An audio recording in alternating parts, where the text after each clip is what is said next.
Hi friends, നമസ്കാരം. നമ്മുടെ ഇഷ്ടവിശേഷങ്ങളായ ഗൗരി ശങ്കരത്തിൻ്റെ ഒരു അടിപൊളി വിശേഷമായിട്ടാണ് വന്നിരിക്കുന്നത്. അപ്പോൾ എല്ലാവർക്കും നല്ലൊരു ദിവസം ആശംസിച്ചുകൊണ്ട് തന്നെ നമുക്ക് വിശേഷത്തിലേക്ക് പോകാം. അപ്പോൾ തുടങ്ങുമ്പോൾ തന്നെ കാണുന്നത് നമ്മുടെ ശ്യാം സാറിൻ്റെ വീട്ടിലാണ്. അപ്പോൾ നമ്മുടെ ആദർശ് ഓഫീസിലേക്ക് പോകാനായിട്ട് റെഡിയായിട്ട് ഇറങ്ങി വരികയാണ്. അമ്മേ, ഞാൻ ഇറങ്ങാം കേട്ടോ എന്ന് പറഞ്ഞു. സൂക്ഷിച്ച് പോണേ എന്ന് പറഞ്ഞ് ടിഫിൻ ബോക്സ് കൊണ്ട് കൊടുത്തു. ഈ സമയം വേണി ആദർശേട്ടാ എന്ന് പറഞ്ഞ് ഓടി വരികയാണ്. അവിടെ നിൽക്ക്. എന്താ വേണി, ആദർശ് എന്തെങ്കിലും എടുക്കാൻ മറന്നു പോയോ? ഇല്ല നന്ദിനിയമ്മേ. പിന്നെ ആദർശേട്ടനൊന്നും മറന്നു പോയിട്ടൊന്നുമില്ല. പിന്നെ എന്തിനാ നീ അവനെ തിരിച്ചു വിളിച്ചത്? അത് പിന്നെ ആദർശേട്ടാ ബാങ്കിലേക്ക് ബൈക്കിൽ പോണത് ശരിയാണോ നന്ദിനിയമ്മേ?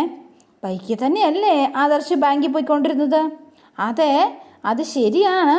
പക്ഷേ ഞാൻ ഈ കഴിഞ്ഞ ദിവസം ഒരു ആക്സിഡൻ്റായിട്ട് രക്ഷപ്പെട്ടതല്ലേ ഉള്ളൂ.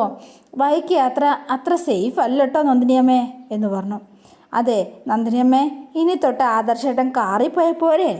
അന്നത്തെ അപകടത്തിന് ശേഷം നീ വല്ലാണ്ട് പേടിച്ചു പോയി അല്ലേ വേണി? അതെ എന്ന് പറഞ്ഞു. ആദർശേ, നീ ഒരു കാര്യം ചെയ്യ്, നീ ബൈക്ക് എടുക്കണ്ട, കാർ എടുത്തോ. വേണ്ടമ്മേ, അച്ഛൻ എവിടെയെങ്കിലും പോകാനുണ്ടെങ്കിലോ? ശ്യാമേട്ടൻ ഇന്ന് ലീവാ, നീ ഇന്ന് കാർ എടുത്തോ, ചാവി ഞാൻ ഇപ്പോൾ കൊണ്ടുവരാം എന്ന് പറഞ്ഞ് നന്ദിനിയമ്മ പോയി എൻ്റെ താക്കോലെടുത്തുകൊണ്ട് വരാൻ പോവാണ് കേട്ടോ. അപ്പോൾ ഈ സമയം വേണി അവിടെ നിന്നിട്ട്, എൻ്റെ പൊന്നോ, നിങ്ങളെ കൂടെ തോറ്റു മാത്താപ്പേ, നിങ്ങൾ എന്തുട്ടായി ചെയ്യാൻ പോണത്? ബാങ്കിലേക്ക് ബൈക്കിൽ പോവാ? വേണി, നീ പേടിക്കണ്ട, ഞാൻ സൂക്ഷിച്ചേ ബൈക്ക് ഓടിക്കൂ എന്ന് പറഞ്ഞു. എൻ്റെ പൊന്നോ, നമ്മുടെ പ്ലാനിങ് എന്തുട്ടാന്ന് നിങ്ങൾ മറന്നു പോയോ? നിങ്ങൾക്ക് അവളെ കൊണ്ട് ഷോപ്പിങ്ങിന് പോകണ്ടേ? ഈ ബൈക്കിൽ പോയാൽ എങ്ങനെയാണ് ശരിയാകുക? ബൈക്കിൽ പോയാൽ ഇപ്പം എന്താ കുഴപ്പം എന്ന് ചോദിച്ചു. ബൈക്കിൽ പോയാൽ എന്താ കുഴപ്പമെന്നോ? അവളിപ്പം നിങ്ങളങ്ങനെ മുട്ടി ഉരുമി ബൈക്കിൽ പോകണ്ട, അത് തന്നെ. നിങ്ങൾ അല്ലെങ്കിൽ മുട്ടി ഉരുമി പെണ്ണുങ്ങളുമായിട്ട് ചുറ്റി ഉരുമി ശരിക്കും പറഞ്ഞാൽ സുഖം പിടിച്ചുപോയി. പണ്ട് ഒരു ദീപ, ഇപ്പോൾ ദേ രഞ്ജു. നിങ്ങളിപ്പോൾ തൽക്കാലം ഇവിടെ ബൈക്ക് വെച്ചിട്ട് കാറിൽ പോയാൽ മതി കേട്ടോ, മനസ്സിലാകുന്നുണ്ടോ?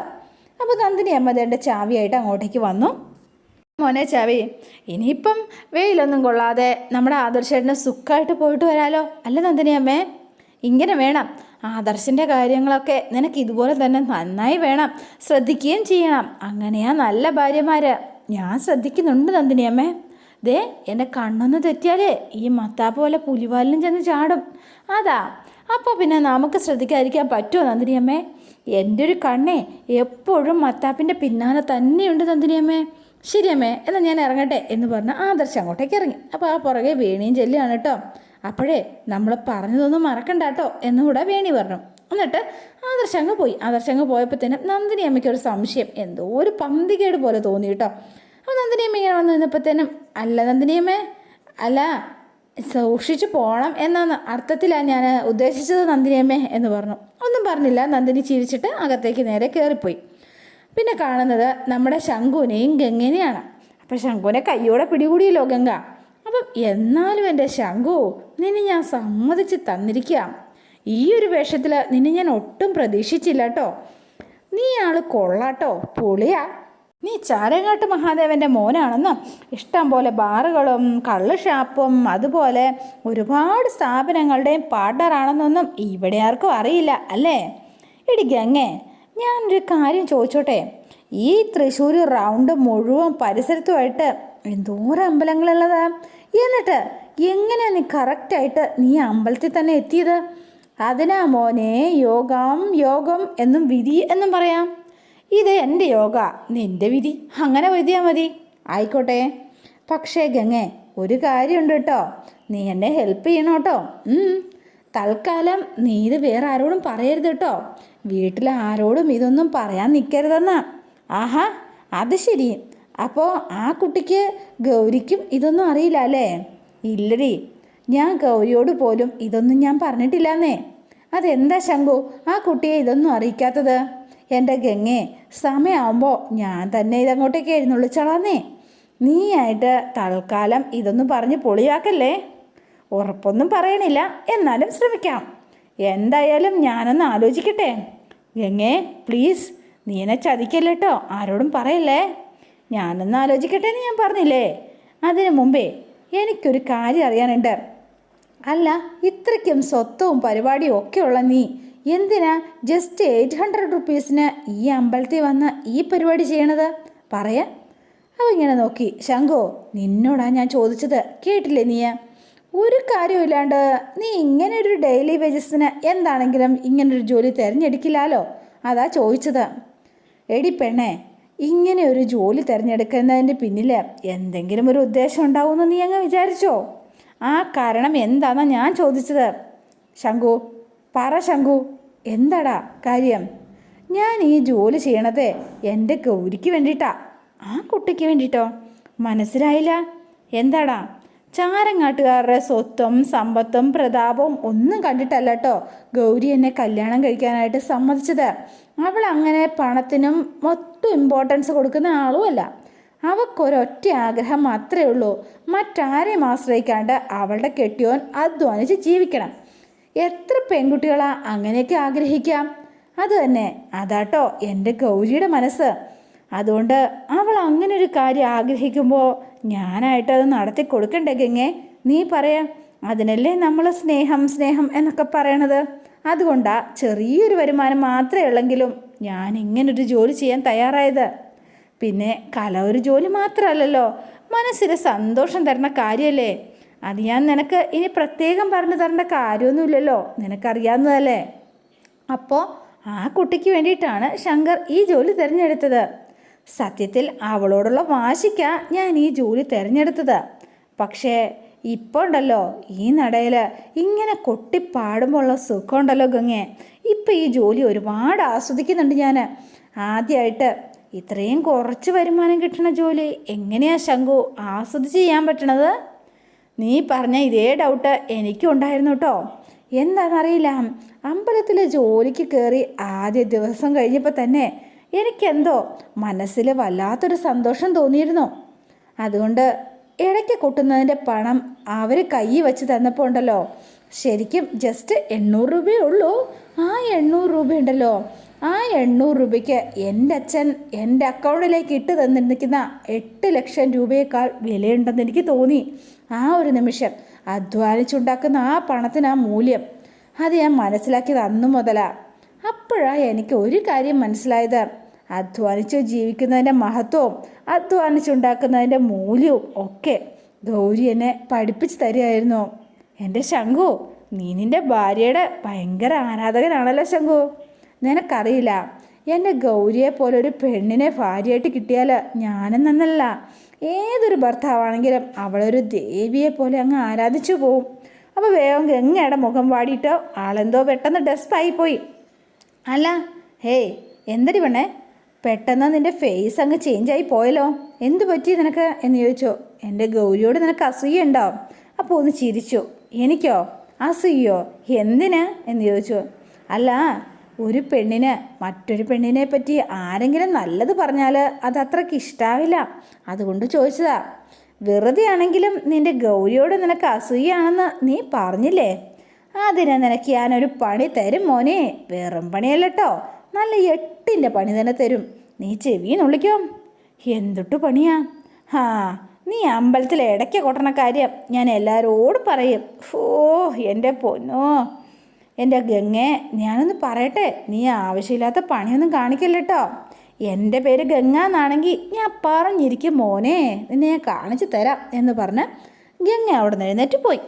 പുലിവാലായല്ലോ, ഇനി ഈ കുരുപ്പ പോയി ചെന്ന് ഗൗരിയോടെങ്ങാണത് ചെന്ന് പറയുമോ? പിന്നെ കാണുന്നത് മഹാദേവനെയാണ്. മഹാദേവൻ എന്തോ വെരുകി നടക്കുന്നത് പോലെ അങ്ങോട്ടും ഇങ്ങോട്ടും വെപ്രാളം പിടിച്ച് നടക്കുന്നു. അപ്പോഴാണ് ഫോൺ ബെല്ലടിക്കണത്. ഫോൺ എടുത്തപ്പോഴത്തേനും ഇതാ പ്രൊഫസറാണല്ലോ, എന്തിനാണാവോ, എന്തുകൊണ്ടെങ്കിലും കൊണസ്റ്റിനായിരിക്കും ഉറപ്പാ എന്ന് പറഞ്ഞ് ഫോൺ എടുത്തു. ഹായ് പ്രൊഫസർ, ഞാനേ നിങ്ങളെക്കുറിച്ച് ഇപ്പം ചിന്തിച്ചതേ ഉള്ളൂ കേട്ടോ പ്രൊഫസർ. എന്തൊട്ടൊക്കെയുണ്ട് അവിടെ വിശേഷങ്ങൾ? എല്ലാവരും സുഖമായിട്ടിരിക്കണ്ടോ എന്ന് ചോദിച്ചു. എല്ലാവരും സുഖമായിട്ടിരിക്കണോ മഹാദേവ. ഞാൻ വിളിച്ചതേ ആരതി മോക്ക് നല്ലൊരു വിവാഹാലോചന വന്നിട്ടുണ്ട്, അത് പറയാനാ വിളിച്ചത്. അതെയോ? അത് കൊള്ളാമല്ലോ പ്രൊഫസറെ. പയ്യനെന്തിട്ടാ ജോലി?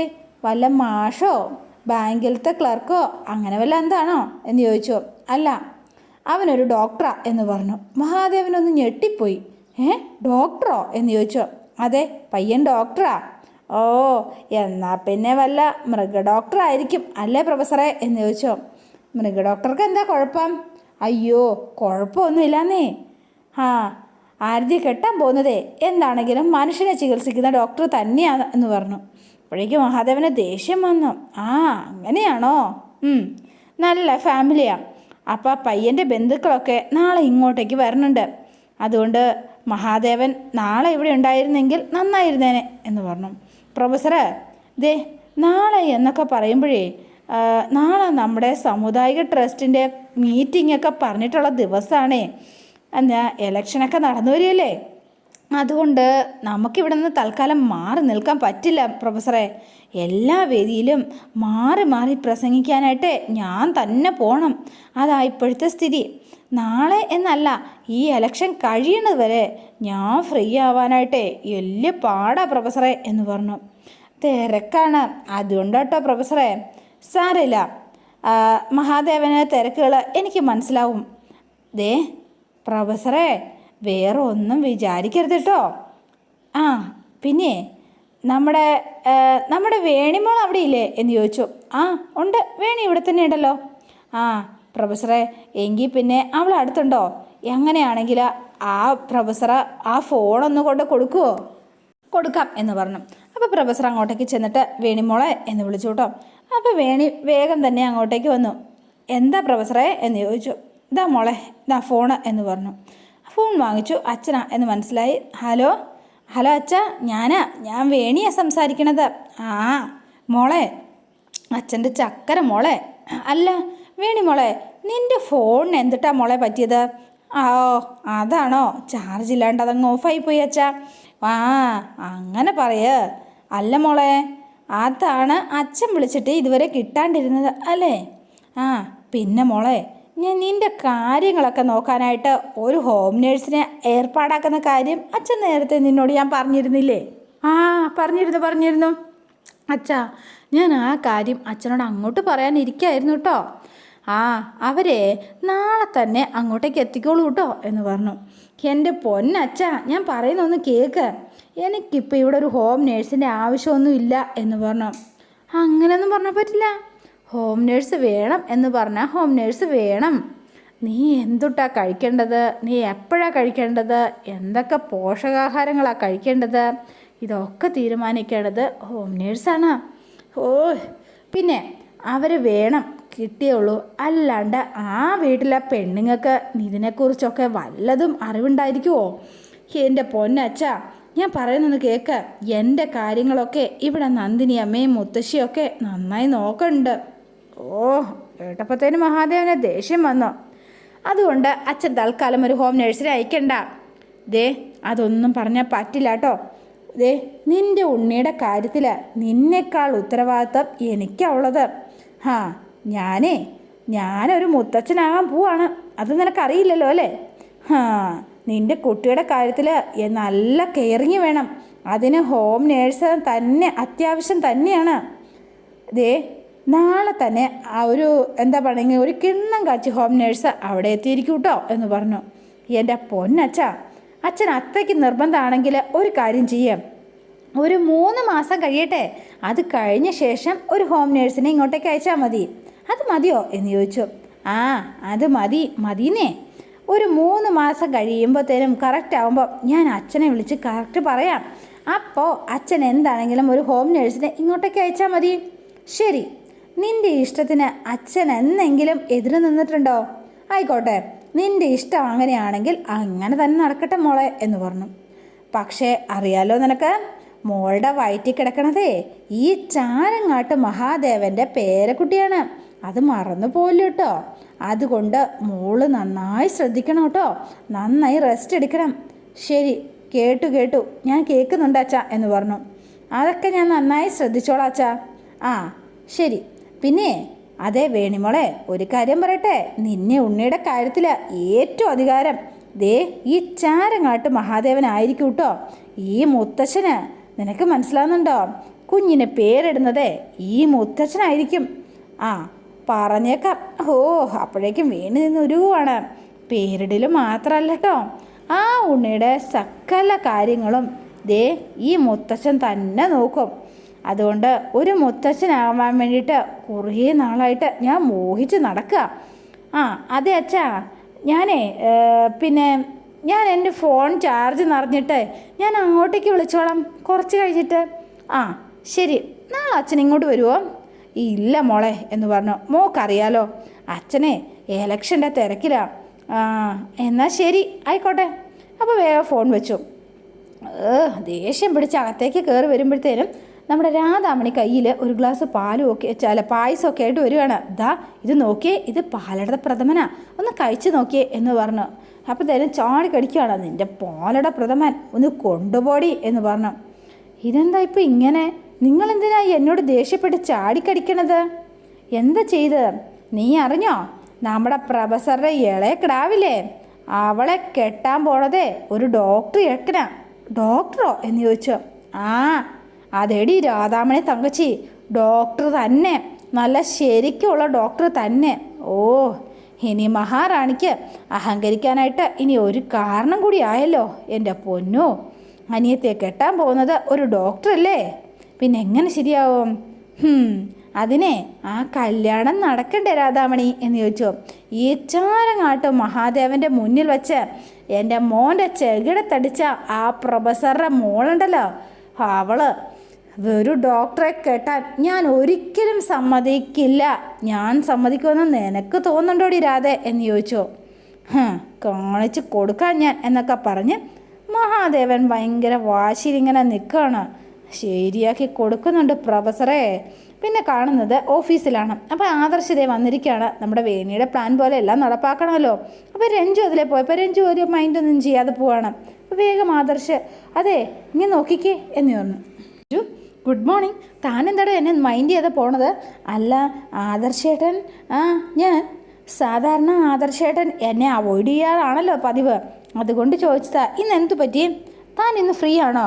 ഫ്രീ അല്ല, പക്ഷേ ആദർശേട്ടൻ പറഞ്ഞാൽ ഞാൻ ഫ്രീ ആകാം. എന്തു പറയുന്നു എന്ന് ചോദിച്ചു. ഇപ്പോഴല്ല, ഉച്ചയ്ക്ക് ശേഷം ഒന്ന് ഫ്രീ ആയാൽ മതി. ഫ്രീ ആയാൽ നമുക്ക് രണ്ടുപേർക്കൂടെ ഒരു സ്ഥലത്ത് പോവാം. എവിടേക്ക് എന്ന് ചോദിച്ചു. എവിടേക്കാന്ന് പറഞ്ഞാലേ താൻ വരുള്ളോ? അല്ല വരും, ആദർശേട്ടൻ വിളിച്ചാൽ ഞാൻ എവിടേക്കാണെങ്കിലും വരും എന്ന് പറഞ്ഞു. എന്നാൽ ശരി എന്ന് പറഞ്ഞു. അപ്പോൾ ആദർശൻ്റെ മുഖത്തൊരു ചിരിയൊക്കെ വരുവാണ്. എന്താ ആദർശേട്ടാ? ഒന്നുമില്ല രഞ്ജു. അല്ല, തൻ്റെ ഈ ഇയറിങ്സ് ഉണ്ടല്ലോ, തനിക്ക് നന്നായി ചേരുന്നുണ്ട് കേട്ടോ. എന്താണെന്നറിയില്ല, ഇന്നെന്താണോ തന്നെ കാണാനായിട്ട് ഒരു പ്രത്യേക ബ്യൂട്ടി ഉണ്ട് എന്ന് പറഞ്ഞു. രഞ്ജുവിന് സുഖിച്ചു. ചിലപ്പോൾ എനിക്ക് മാത്രം തോന്നിയതായിരിക്കും കേട്ടോ രഞ്ജു എന്ന് പറഞ്ഞു. അപ്പോൾ ശരി, ഉച്ചയ്ക്ക് ശേഷം താനൊന്ന് ലീവ് പറയാം. ആയിക്കോട്ടെ എന്ന് പറഞ്ഞു. അപ്പോൾ എന്നിട്ട് ആദർശകത്തേക്ക് കയറിപ്പോവാണ്. അപ്പോഴേക്ക് രഞ്ജു സ്വർഗ്ഗലോകത്തിലായി. ഒടുവിൽ ഈ ശിവരഞ്ജിനി ജയിച്ചു. ഈ കൃഷ്ണവേണി ആദർശേട്ടൻ എൻ്റേതാ, ഈ എൻ്റേത് മാത്രം എന്നൊക്കെ പറഞ്ഞ് ആൾ ഭയങ്കര സന്തോഷത്തിലാണ്. അപ്പോൾ അതോടെയാണ് ഇന്നത്തെ വിശേഷം അവസാനിക്കുന്നത്. ഇനി നാളത്തെ വിശേഷം ഇതിലും ഗംഭീരമാണ്. അപ്പോൾ എല്ലാവരും വെയിറ്റ് ചെയ്യുക. നിങ്ങൾക്ക് ഇഷ്ടപ്പെട്ടുവെങ്കിൽ ലൈക്ക് ചെയ്യുക, ഷെയർ ചെയ്യുക, തൊട്ടടുത്ത ആ ബെൽ ബട്ടൺ കൂടെ ഒന്ന് ഞെക്കുകയാണെങ്കിൽ ഞാൻ ഇടുമ്പോൾ തന്നെ നോട്ടിഫിക്കേഷൻ ലഭിക്കുന്നതായിരിക്കും. പുതുപുത്തൻ വിശേഷമായിട്ട് എത്താം. Bye and see you again.